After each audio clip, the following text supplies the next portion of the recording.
An icon of her time, her name conjures visions of beauty. Her life is the stuff stories have written about. Even 30 years after the derecognition of princes, she's still called by her title. No one would dream of calling her anything else. But what is she like? Well, let's see if you find out as I introduce you to the one and only Gayatri Devi, Rajmata of Jaipur. Welcome to the program. Thank you. Now, of course, your proper name is Gayatri Devi, but your Yes. friends and family have always called you Aisha. How did you get that name? Because my mother was reading a book, I think by Rider Haggard, and the woman, she, whatever, and her name was Aisha. So she said, if I have a girl, I'll call her Aisha. And then when her Muslim friends came and they said, oh, you given her a Muslim name. So Aisha remained my name, but when I had my christening, Hindu, then of course it was Gayatri. But you'd have preferred you to be Aisha. I was always called Aisha, but my real name was Gayatri.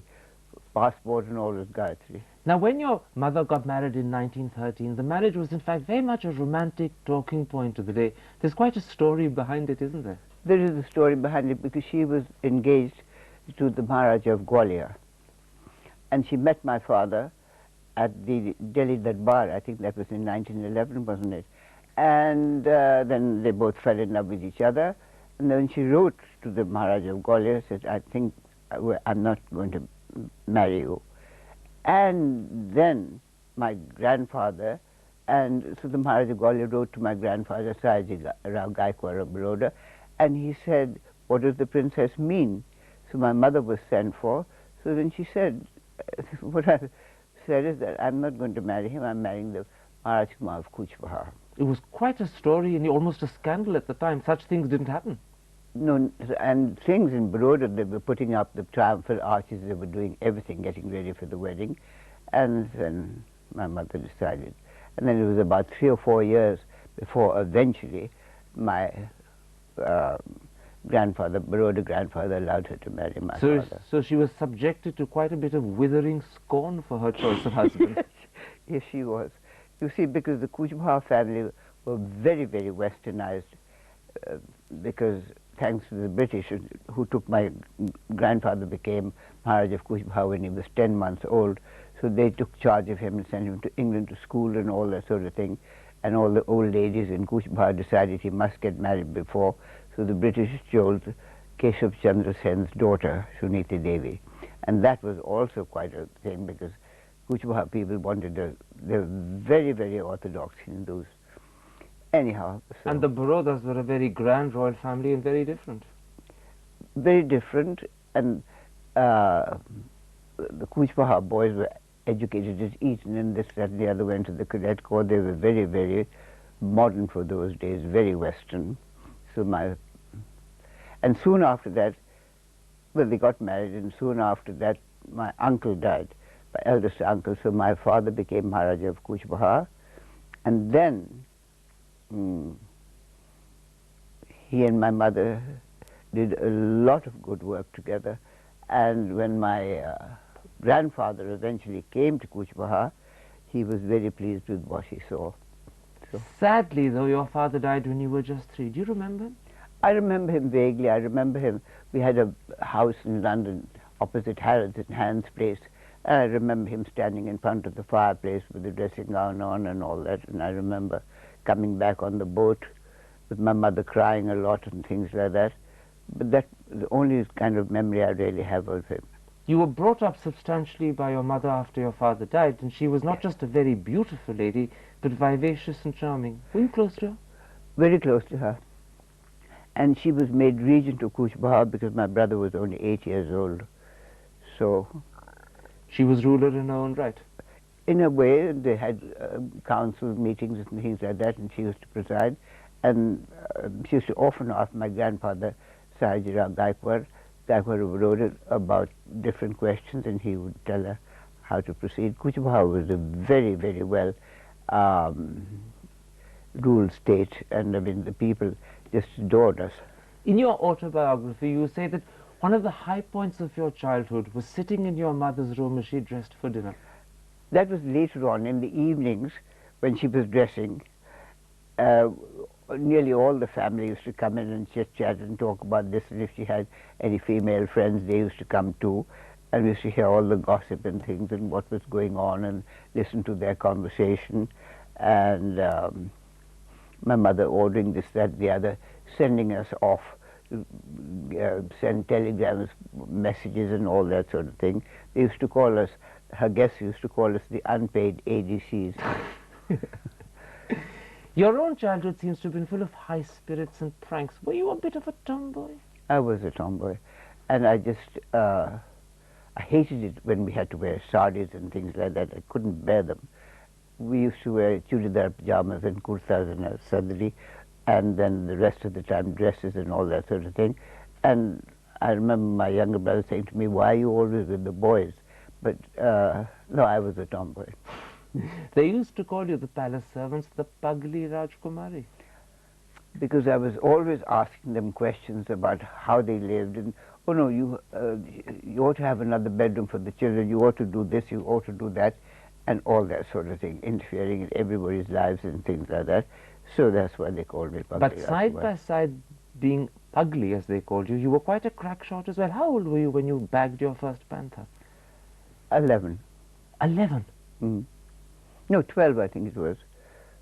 And you simply found this opportunity, picked up a gun and shot it dead? No, what happened was Kuch Bahar was full of jungles and little patches of jungle everywhere and all. And what used to happen was that these, either a panther or a tiger, used to kill the cattle. And then the villagers used to come to the ADC room and say that such and such a tiger or a panther in such and such a village and all that, so many miles from this, that and the other. Then the elephants would be dispatched, and when there were no guests, we could go. And so there were no guests, so I went, and it was a panther, and I shot it and sent. My mother was in Delhi, so I sent her a telegram to say I'd shot my first panther. What did she say? A letter of congratulations. And the Maharaja of Jaipur was here too, playing polo, so she told him he also sent me a telegram. In fact, to talk about the Maharaja of Jaipur, it wasn't much later. You were probably 12, I think, when you met him. I met him actually first when I was about 5 in Ooty, when we used to go to Ooty for the summer. But I remember when he came to stay with us, I must know a little older, I must have been about 14, and he arrived with his wonderful polo ponies and things like that. We had a huge house in Calcutta and a lot of stables and things like that, because my father and all used to have racehorses. Anyhow, so he came to stay, and all of us fell under his spell. Even the boys liked him. Everybody liked him a lot. He was a good sport and things like that. And he took notice of us, which usually guests, I mean, like for instance with me, we had a huge lawn. He said, "I can beat you in a bicycle race." I said, "No, you can't." Of course he beat me. And at tennis and things like that. And I told my mother, "He's not a very good player." So she played him and got beaten hollow. She got very annoyed with me, but he wasn't trying. Obviously I didn't realize that, because I was a child. And it was then that he told my mother that he would call me Pet. So she said, "You can't call her Pet." So then he called me Pat, and he always called me Pat. And we used to always go and watch him at the polo and things like that. And when he won this big polo tournament, the IPA, Indian Polo Association, anyhow, then my mother said, "Now what would you like?" "Me for dinner." You were his prize for dinner? Yeah. So, all right. So then big dinner party, and of course I had saris, but I had no shoes. I mean, to go with the saris. Naturally, I didn't have evening shoes and all. So I remember. How old were you? About 14. So I was going around the new market in Calcutta with my mother's Swiss maid, trying to find a pair of shoes that would fit me. Anyhow. What followed was a famous dinner at Farpo's, didn't it? Where he had to cut your partridge. Yeah, but then the partridge came, and I'd never eaten a partridge like that. If you had a desi style, obviously with your hand. So I didn't know how to cut it, so he cut it for me.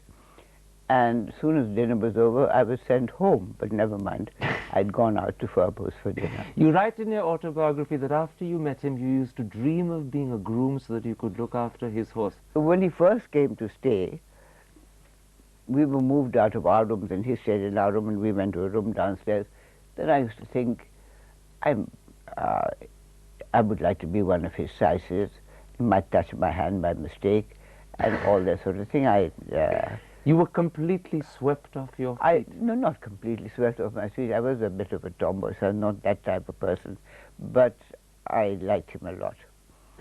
When he eventually came to propose, it happened in London in rather unusual circumstances.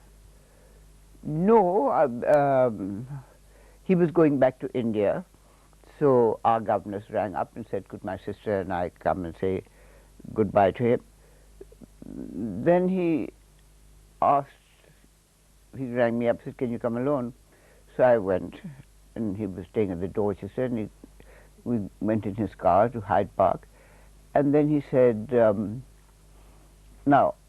listen, I'm going to ask you a question, but you don't have to stick by it, because I fly, I play polo, I might have an accident and be crippled for life and all that, but will you marry me? So I said, yes. He said, will you tell your mother? And then I went to school in Switzerland and didn't dare write to my mother. Were you shy, scared, or did you sense that she might disapprove? What the hell do you think you're doing, getting engaged to somebody? I mean, the marriage of Jaipur.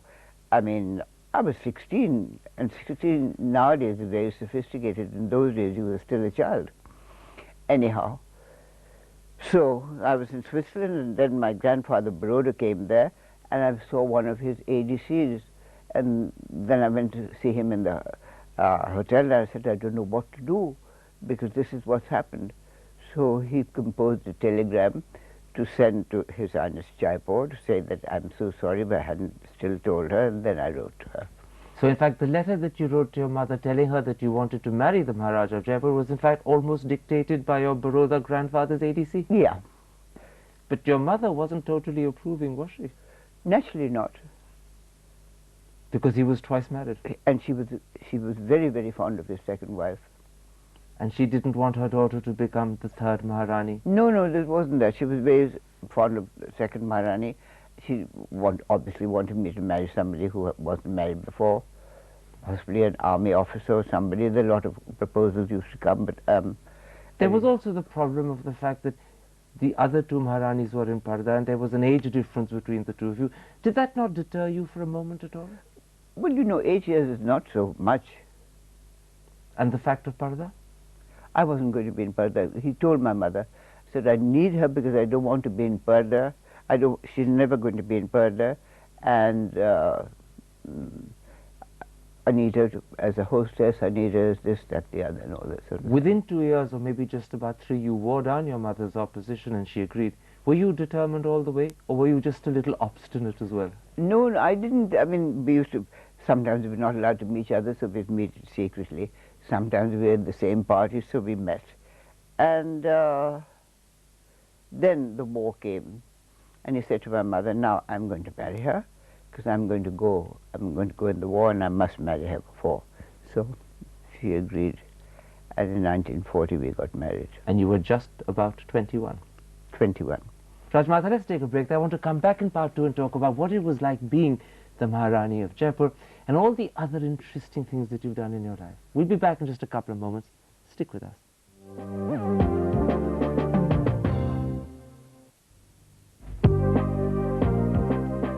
Welcome back. My guest is the Rajmata of Jaipur. For many years after your marriage, you lived half in Parda, half out, as you say in your book. What was that like?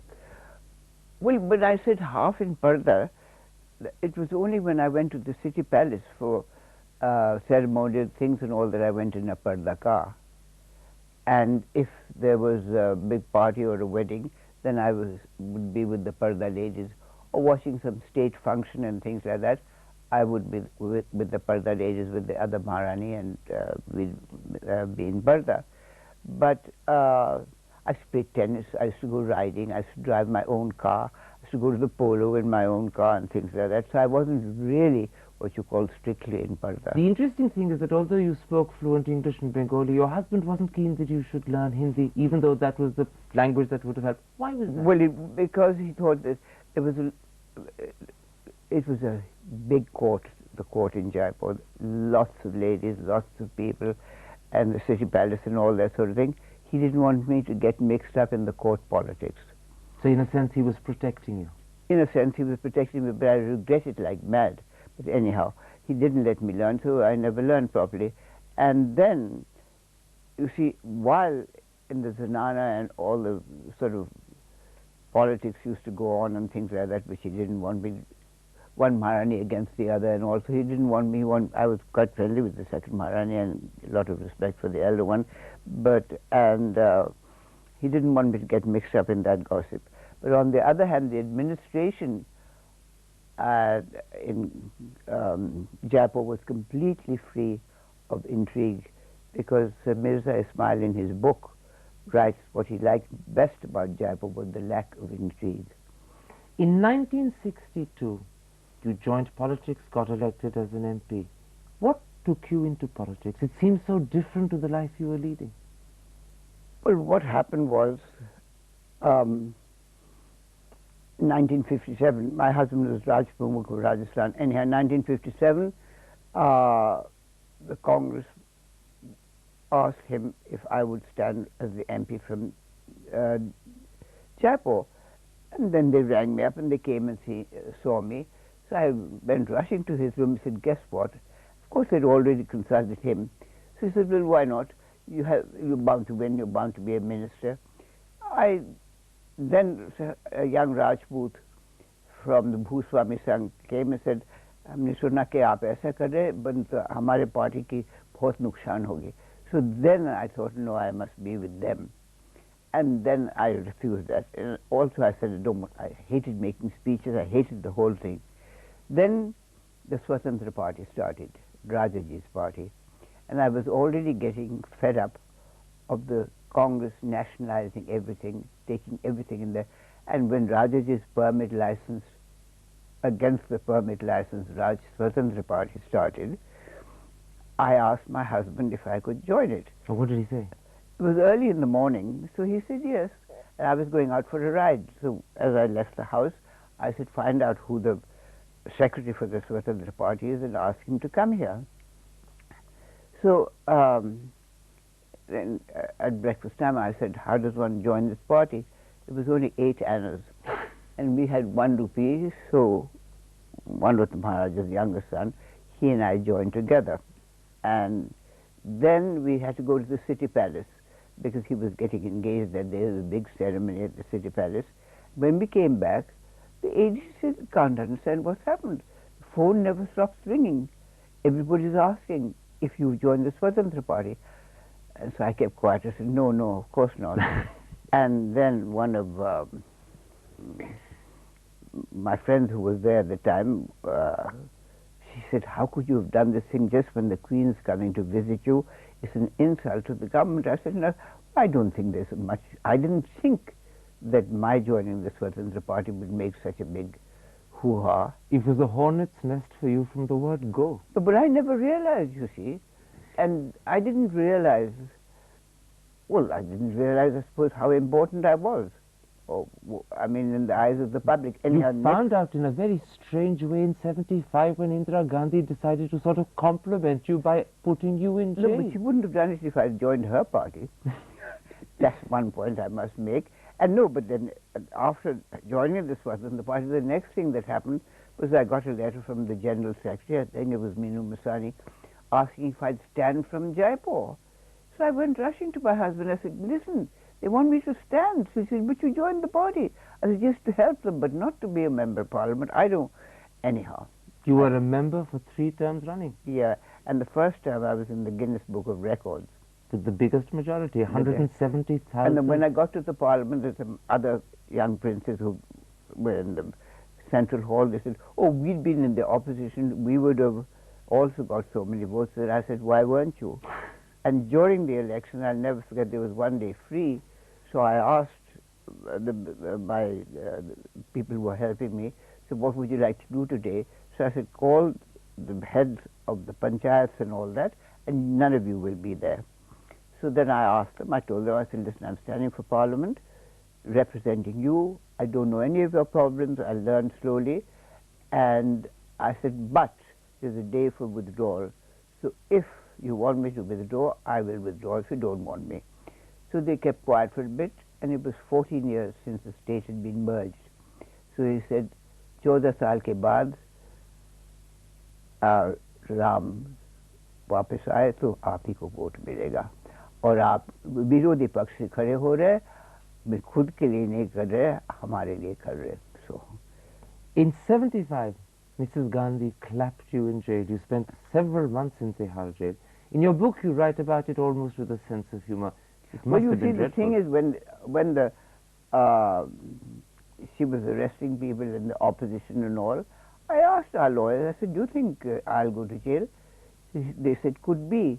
But what had happened was they couldn't find me because I was in Bombay having some treatment, some medical treatment. When I came back to Delhi, I went into the parliament. There was nobody, hardly anybody in the opposition benches, and everybody looked at me very strangely, that how the hell are you here? And then when I went home and I had a rest in the afternoon, the servants came knocking. There's some police officers here. So I said, yes. I went out and they said, we come to arrest you. So I said, may I call my lawyer? They said, no, you can't use the phone. So I said, all right. So I went in the next room where Bhavani Singh who was just been decorated by the Mahavir Chakra, where he was. So I went in there, I said, Bubbles, can you lend me a suitcase? So he said, you just come, where are you going now? I said, to jail. He said, don't be funny.